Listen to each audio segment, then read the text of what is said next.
Politicians never tire of coming up with new ways to raise your taxes. A border tax on supposedly polluting products is gaining support. Hello, I'm Steve Forbes, and this is What's Ahead, where you get the insights needed to better navigate these turbulent times. A bipartisan group in Congress is trying to hammer out a scheme to impose tariffs, tariff is another word for tax, on imports like cement, steel, and aluminum, whose production in certain countries supposedly causes a higher output of carbon dioxide.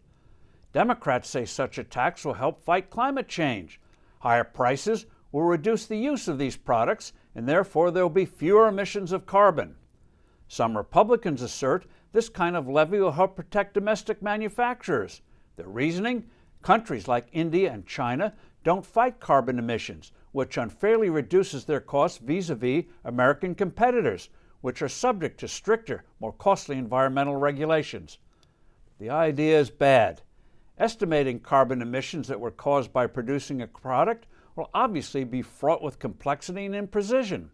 In the real world, politics will eventually be the biggest determinant. Nonetheless, whether applied domestically or at the border, carbon taxes are popular with a number of economists, environmentalists, and politicians.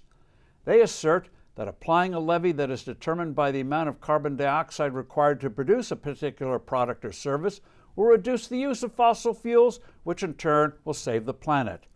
By artificially raising the price of oil or coal or gas, people will have the incentive to turn to alternative sources of energy, like windmills and solar panels. In the real world, however, all such taxes do is to make things more expensive. As for these renewables, their production requires immense amounts of minerals, such as copper and cobalt.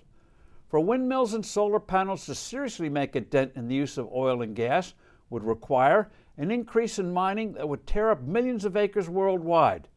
Noted technology expert Mark P. Mills notes that the International Energy Agency found that, quote, producing exactly the same energy as that supplied by hydrocarbons by building wind turbines, solar modules, and batteries instead requires on average an increase of 1,000% or more in the use of common minerals such as copper, aluminum, and nickel, as well as comparable or greater increase for elements such as lithium, end of quote. So let's shelve these convoluted taxes, which will only increase the already rising cost of living. And let us note, by the way, that Europe now recognizes that natural gas is actually a clean energy source. I'm Steve Forbes. Thanks for listening. Do send in your comments and suggestions. I look forward to being with you soon again.